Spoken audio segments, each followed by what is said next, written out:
Nachomse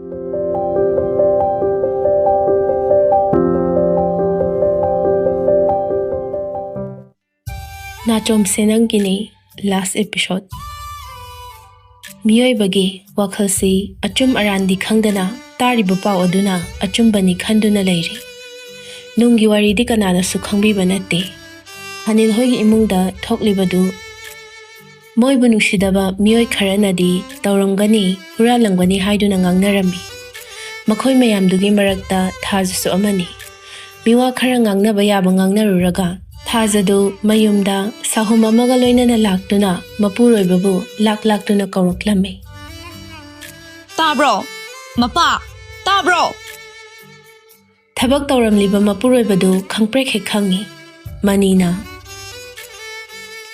Kainone he kwak tawna laktuna kawridubo. Ai sida leine. Kwaka lairi. Nasanupi sakebidudi. Kaidawrage haiwani nangbo. Nachanupidi ising sokpa chatkibani. Aikhoidi imaise laikai mamangda ikaibana mapal thokpa ngamloidawri. Haima, nangna haininglibado karino sat hayu yadro. Koitho koishin tawdana lairidubo. Ho, noigi thanil haibra nupa masado. Hoine, adu kaidawragene. Ho migi sanagi lik puralame haina police na phakhe. Ngahan khoi Moida sel pai haina hairi migi mapot marar huralaga paiba sel oira boire. Ha, karino ne harisibo. Aseng barane. Hoi. Masigi matang sida phagi tawba yabro. Ising soklaba laizado thangal changlakpada sumangda mama mapana sanariba wadu tabada makhongdu thangduna chatkani haiba phawba kaure. Mama thazana onthorakpada laiza lairambadu ubada machindu pairap tawna hairei. Hauzikti nungai dawri. Laikai mamangda imaise paura mupak tawre. Manina. Hai mama, taning deko imungdo changu chalo. Wakai ngangbi sidi. Hoi khoidine wakai ngangbine. Adubudi aigi yaraktadi adum tarakani. Phet haidoktuna imungda changkre. Leptuna lairiba machanupido onsinduna.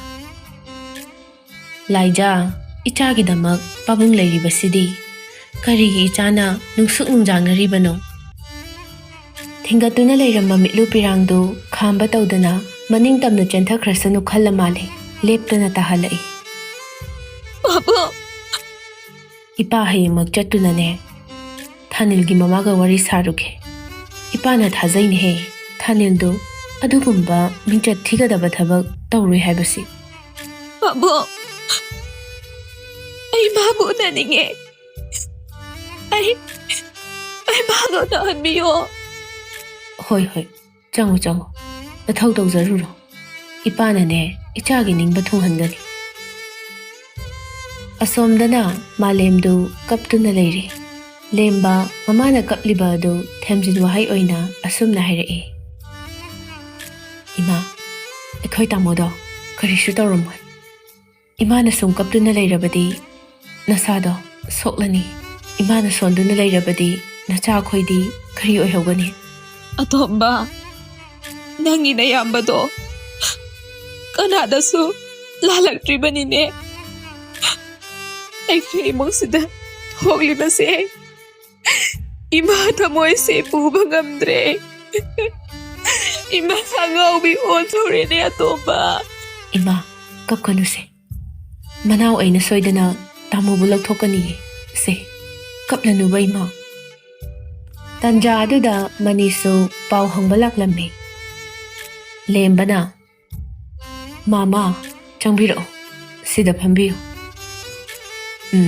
Yare. Ngaihak tumina lainaraba matungda manina. Itaima, thawdok sibu mathaw karamna thokkibano. Aisu khangdre ibungo. Itaimasu gyan tade. Isa ani se isam jamna laizabane. Adubu kanana karigidamak asuk sauraba koklaroi saina se bibiribano. Taima khangdre. Lairaba ikhoigidi misang sangasu leizade. ꯏꯇꯩꯃꯅ ꯆꯤꯡꯅꯕ ꯃꯤꯒꯗꯤ ꯂꯩꯕ꯭ꯔꯣ? ꯂꯩꯀꯥꯏꯁꯤꯗ ꯏꯃꯥ ꯏꯆꯥꯅ ꯀꯅꯥꯗ ꯀꯔꯤꯁꯨ ꯂꯥꯟꯈꯤꯗ꯭ꯔꯦ, ꯑꯗꯨꯕꯨ ꯍꯟꯗꯛ ꯊꯣꯛꯂꯤꯕ ꯊꯧꯗꯣꯛꯁꯤꯗꯤ ꯑꯩ ꯈꯔ ꯆꯤꯡꯅꯩ꯫ ꯊꯧꯗꯣꯛꯁꯤꯗ ꯑꯆꯧ ꯑꯁꯥꯡꯒꯤ ꯈꯨꯠ ꯁꯣꯏꯗꯅ ꯌꯥꯎꯔꯝꯒꯅꯤ ꯍꯥꯏꯅ ꯈꯜꯂꯤ꯫ ꯑꯣꯟꯊꯣꯛꯅꯁꯨ ꯐꯠꯈꯤꯗ꯭ꯔꯦꯗ ꯃꯤꯁꯤꯡꯁꯦ꯫ ꯏꯇꯩꯃ, ꯀꯩꯝꯇ ꯋꯥꯔꯨꯒꯅꯨ, ꯅꯅꯥꯎ ꯑꯩꯈꯣꯏꯁꯨ ꯂꯩꯔꯤꯗꯅ, ꯑꯩꯈꯣꯏꯁꯨ ꯑꯉꯝꯕ ꯃꯇꯦꯡ ꯄꯥꯡꯂꯒ ꯂꯣꯏꯔꯦ꯫ ꯈꯨꯀꯟ ꯄꯥꯡꯒꯜꯂꯤ ꯍꯥꯏꯗꯨꯅ ꯃꯣꯏꯅ ꯇꯧꯔꯤꯕꯁꯦ ꯄꯦꯟꯗꯦ꯫ ꯂꯧꯁꯤꯡ ꯁꯨꯖꯗꯨꯅ ꯂꯩꯔꯤꯕ ꯏꯆꯥꯅꯦ꯫ ꯐꯔꯦ ꯏꯇꯩꯃ, ꯑꯆꯨꯝ ꯑꯔꯥꯟ ꯊꯤꯗꯣꯛꯅꯕ ꯇꯧꯁꯤ꯫ ꯃꯇꯝ ꯈꯔ ꯆꯪꯂꯕꯁꯨ ꯆꯪꯖꯔꯁꯅꯨ꯫ ꯂꯦꯝꯕ, ꯅꯪ ꯏꯃꯥꯕꯨ ꯋꯥꯍꯟꯒꯅꯨꯀꯣ꯫ ꯃꯥꯃꯁꯨꯅꯦ ꯉꯁꯤꯒꯤꯗꯤ ꯍꯟꯈ꯭ꯔꯒꯦ꯫ ꯀꯔꯤ ꯇꯧꯕ ꯌꯥꯕ ꯍꯥꯏꯕꯗꯣ ꯑꯃꯨꯛ ꯈꯟꯅꯔꯁꯤꯀꯣ꯫ ꯍꯣꯏ ꯃꯥꯃ꯫ ꯂꯥꯏꯖ ꯃꯆꯤ ꯈꯨꯗꯤꯡꯒꯤ ꯎꯡꯗꯨꯅ ꯂꯩꯕꯗꯨ ꯃꯄꯥ ꯃꯅꯤꯗꯨ ꯌꯦꯡꯕ ꯉꯝꯗ꯭ꯔ ꯃꯥꯜꯂꯦ꯫ ꯆꯥꯒꯅꯤ ꯊꯛꯀꯅꯤ ꯍꯥꯏꯕꯁꯨ ꯀꯥꯎꯈ꯭ꯔꯦ꯫ ꯂꯥꯏꯖꯒꯤ ꯃꯅꯥꯛꯇ ꯆꯪꯂꯛꯇꯨꯅ ꯑꯁꯨꯝꯅ ꯍꯥꯏꯔꯛꯏ: ꯏꯄꯥꯒꯤ ꯂꯥꯏꯖ, ꯏꯆꯥꯅ ꯑꯁꯨꯝꯅ ꯂꯩꯕꯁꯤ ꯏꯄꯥ ꯌꯦꯡꯗꯨꯅ ꯂꯩꯕ ꯉꯝꯗꯦꯅꯦꯍꯦ꯫ ꯊꯅꯦꯜꯕꯨ ꯂꯧꯊꯣꯛꯅꯕ ꯀꯟꯅ ꯍꯣꯠꯅꯔꯤ꯫ ꯈꯨꯗꯛꯇ ꯂꯧꯊꯣꯛꯄꯗꯤ ꯌꯥꯗ꯭ꯔꯦ, ꯑꯗꯨꯕꯨꯅꯦ ꯏꯄꯥꯅ ꯀꯟꯅ ꯍꯣꯠꯅꯗꯨꯅ ꯁꯣꯏꯗꯅ ꯂꯧꯊꯣꯛꯀꯅꯤ꯫ ꯏꯄꯥꯅ ꯏꯆꯥꯒꯤꯗꯃꯛ ꯂꯦꯞꯂꯤꯅꯦꯍꯦ꯫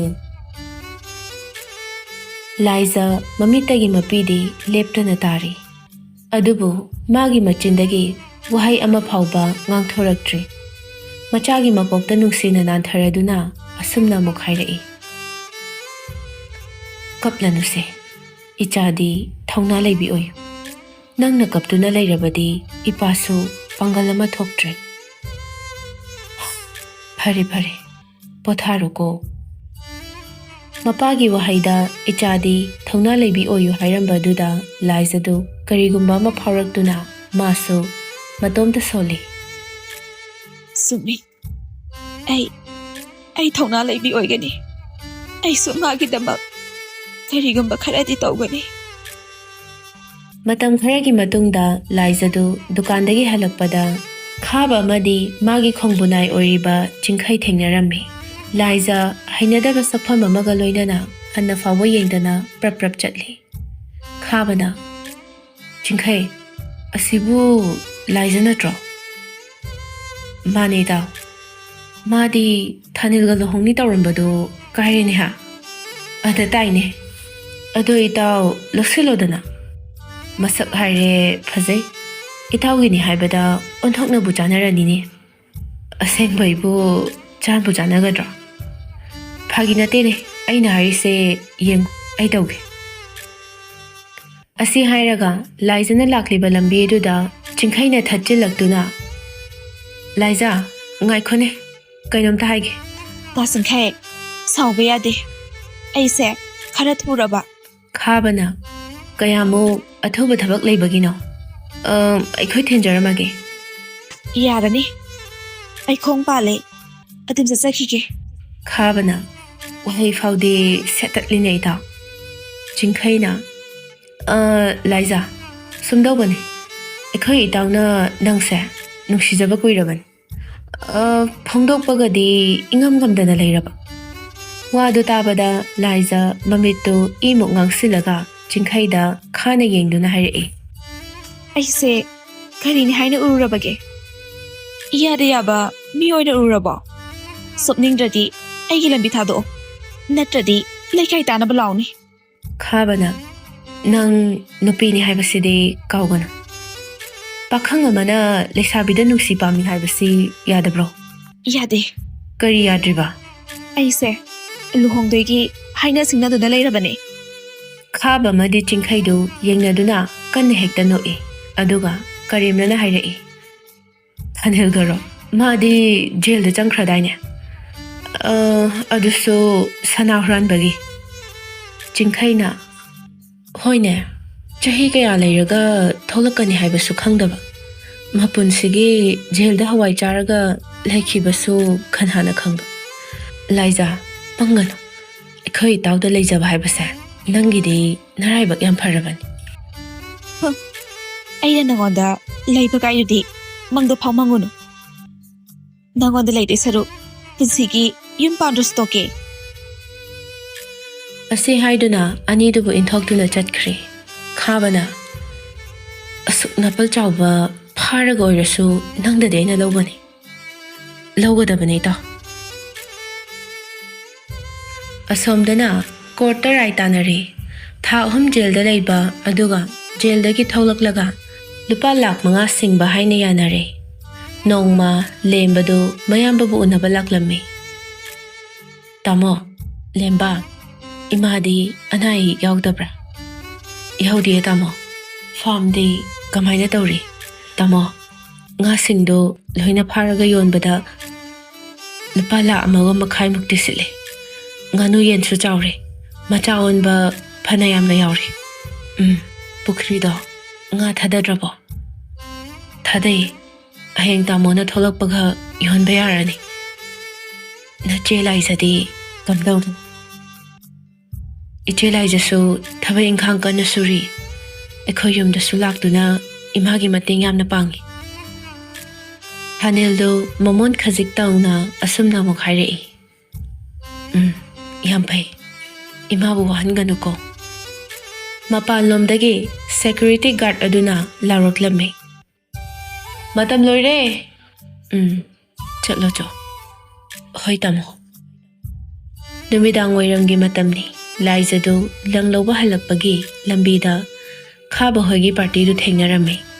Laizaso suktok duna asum ho. As leiramene aina roidori he. Laiza kai chatluino. Laiza du khumding magi chatpham thokpadu adumuk chatlin. Khabana pangmuksu mukkanuda nang nupini haibase kaudaba phai. Chatlamba Laiza du chapleptuna. Takaba anga maksunate kharadi lemba tamo. Asi haiduna muk chatpa hawi. Khabana Laiza gi khudang du tappaiduna. Idaw gari do thoro. Chingkhai so gari do thuna thoroi. Aduga Laiza du gari da namsindu na pukre.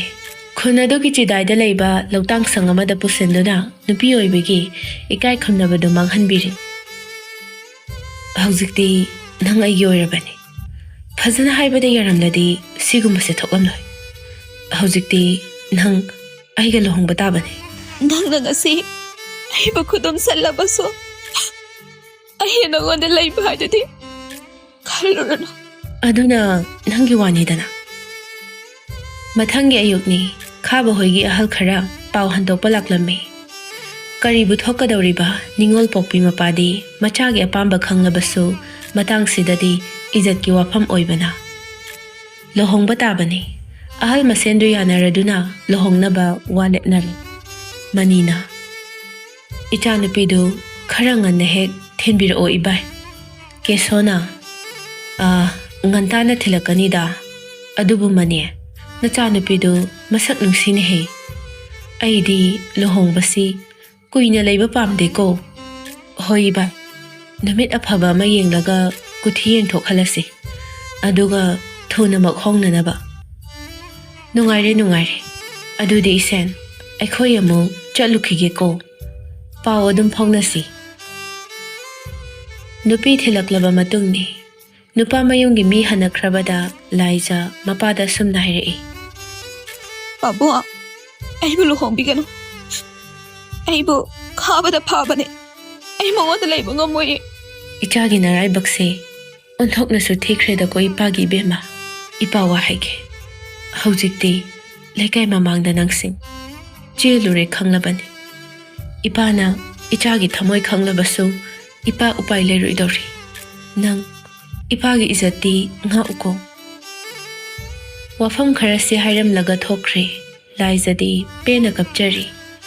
Matamagi khongchati lepayadabana Hanilso jail dagi tholakle. Laizagi pautabada thamoidu aduki matik kairi. Makhoyani na sagatcharuba asa arembada tare. Lohongbagi baton chatpa haukre. Thanil Laiza hoida laktuna Laizagi mapada hairei.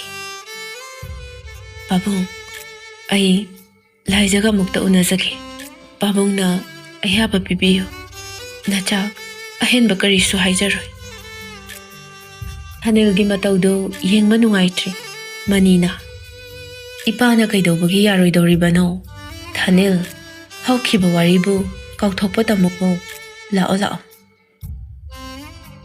ꯑꯁꯤ ꯍꯥꯏꯔꯒ ꯃꯆꯥꯅꯨꯄꯤꯒꯤ ꯃꯅꯥꯛꯇ ꯊꯥꯅꯤꯜꯕꯨ ꯄꯨꯁꯤꯟꯕꯤꯔꯛꯏ꯫ ꯊꯥꯅꯤꯜꯒꯤ ꯋꯥꯇꯁꯨ ꯅꯠꯇꯅ ꯃꯆꯥꯅꯨꯄꯤꯅ ꯊꯥꯅꯤꯜꯕꯨ ꯑꯃꯨꯛꯇꯪ ꯎꯅꯖꯒꯦ ꯍꯥꯏꯈꯤꯕꯗꯨ ꯀꯥꯎꯗ꯭ꯔꯤ, ꯑꯗꯨꯅ ꯊꯥꯅꯤꯜꯕꯨ ꯄꯨꯁꯤꯜꯂꯛꯄꯅꯤ꯫ ꯃꯅꯤꯅ, ꯕꯦꯃꯥ, ꯂꯥꯏꯖꯥ, ꯊꯥꯅꯤꯜ ꯂꯥꯛꯏꯅꯦꯍꯦ꯫ ꯀꯞꯇꯨꯅ ꯂꯩꯔꯝꯕ ꯂꯥꯏꯖꯥꯗꯨ ꯁꯠ ꯑꯣꯟꯊꯣꯔꯛꯇꯨꯅ ꯌꯦꯡꯂꯛꯏ꯫ ꯊꯥꯅꯤꯜꯗꯨ ꯂꯦꯞꯇꯨꯅ ꯂꯩꯔꯝꯃꯤ꯫ ꯃꯅꯤꯅ, ꯏꯄꯥ, ꯃꯤ ꯑꯃ ꯎꯅꯔꯨꯈꯤꯒꯦ, ꯅꯈꯣꯏ ꯑꯅꯤ ꯋꯥꯔꯤ ꯁꯥꯟꯅꯔꯝꯃꯨꯀꯣ꯫ ꯊꯥꯅꯤꯜ, ꯏꯄꯥ ꯍꯜꯂꯛꯇ꯭ꯔꯤ ꯐꯥꯎꯕ ꯂꯩꯔꯝꯃꯨꯀꯣ, ꯏꯄꯥꯒꯅꯦ ꯋꯥꯔꯤ ꯈꯔ ꯁꯥꯗꯧꯕ ꯂꯩ꯫ ꯊꯥꯅꯤꯜꯅ, ꯍꯣꯏ ꯄꯥꯕꯨꯡ꯫ ꯑꯅꯤꯗꯨ ꯃꯤꯀꯨꯞ ꯈꯔꯗꯤ ꯋꯥ ꯑꯃꯠꯇ ꯉꯥꯡꯅꯗꯅ ꯃꯤꯆꯥꯎꯅꯗꯨꯅ ꯂꯩ꯫ ꯊꯥꯅꯤꯜꯅ, ꯂꯥꯏꯖꯥ, ꯅꯨꯡꯉꯥꯏ ꯌꯥꯏꯐꯅ ꯄꯥꯜꯂꯨꯀꯣ꯫ ꯅꯨꯄꯥ ꯑꯣꯏꯖꯔꯕꯁꯨ ꯊꯥꯅꯤꯜꯗꯨ ꯀꯞꯂꯦ꯫ ꯂꯥꯏꯖꯥꯁꯨ ꯀꯞꯇꯨꯅ, ꯊꯥꯅꯤꯜ,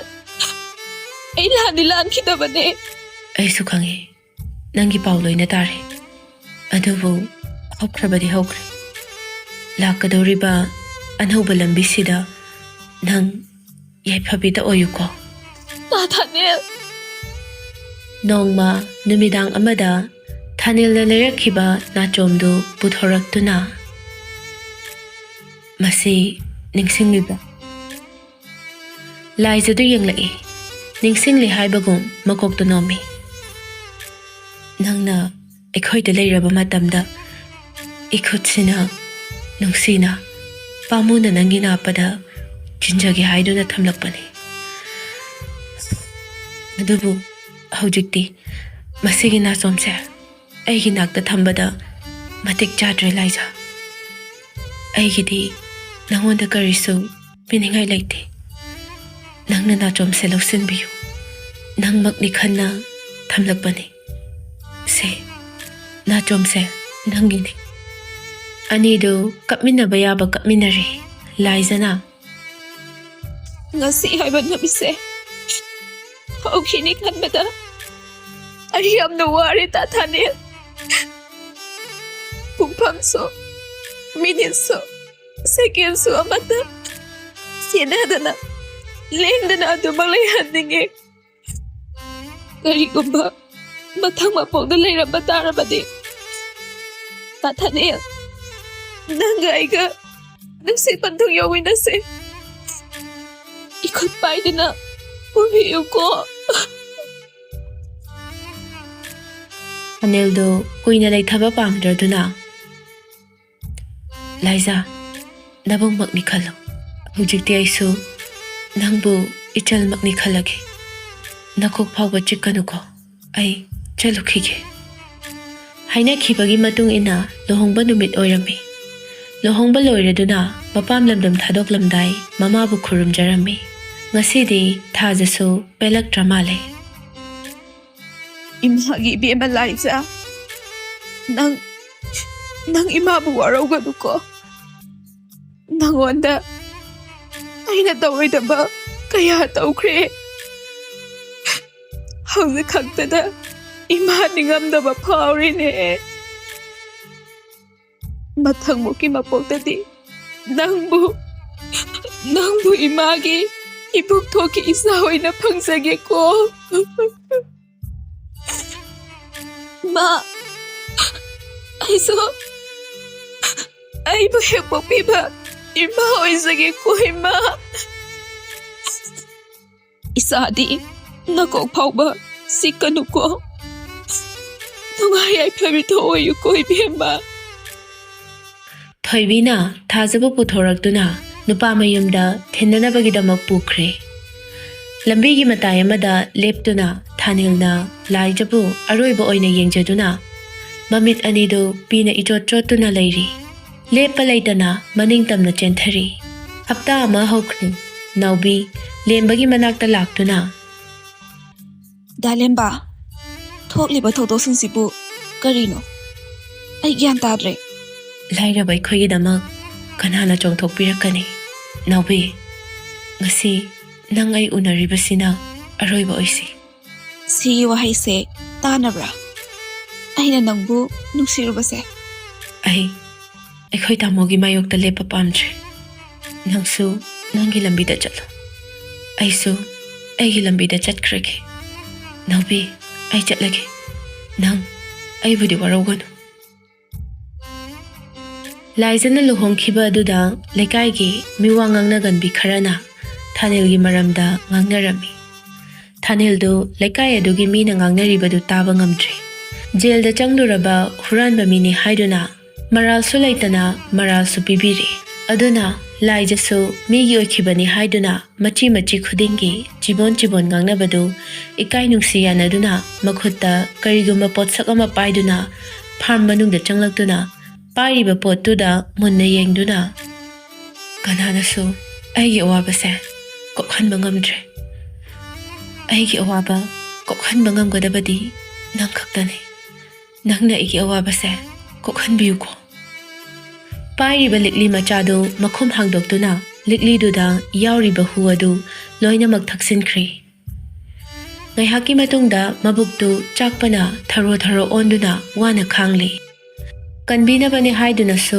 ꯂꯥꯎꯈꯤꯗ꯭ꯔꯦ ꯋꯥꯃꯟꯈ꯭ꯔꯦ ꯑꯗꯨꯅ ꯄꯣꯊꯥꯔꯒꯦ ꯈꯟꯈ꯭ꯔ ꯃꯥꯜꯂꯦ ꯃꯐꯝ ꯑꯗꯨꯗ ꯑꯗꯨꯃꯛ ꯊꯋꯥꯏ ꯊꯥꯈ꯭ꯔꯦ ꯑꯆꯨꯝ ꯑꯔꯥꯟ ꯄꯨꯊꯣꯛꯄ ꯉꯝꯈꯤꯗ꯭ꯔꯦ ꯀꯌꯥꯗ ꯇꯣꯜꯂꯤꯕꯅꯣ ꯂꯥꯏꯔꯕ ꯃꯤꯆꯪ ꯁꯪꯒ ꯂꯩꯖꯗꯕ ꯍꯥꯏꯕꯁꯤ ꯏꯆꯝ ꯆꯝꯅ ꯂꯩꯖꯔꯝꯕ ꯏꯃꯨꯡꯁꯤ ꯉꯁꯤꯗꯤ ꯃꯤꯀꯞ ꯃꯤꯔꯥꯎ ꯈꯣꯟꯇꯅ ꯅꯤꯟꯈ꯭ꯔꯦ ꯃꯇꯥꯡ ꯑꯁꯤꯗ ꯋꯥꯔꯤ ꯑꯁꯤ ꯂꯣꯏꯁꯤꯟꯖꯔꯤ ꯃꯌꯥꯝꯅ ꯋꯥꯔꯤ ꯑꯁꯤꯗ ꯁꯣꯏꯈꯤꯕ ꯂꯥꯟꯈꯤꯕ ꯌꯥꯎꯔꯕꯁꯨ ꯄꯨꯛꯆꯦꯜ ꯆꯥꯎꯅ ꯉꯥꯛꯄꯤꯌꯨ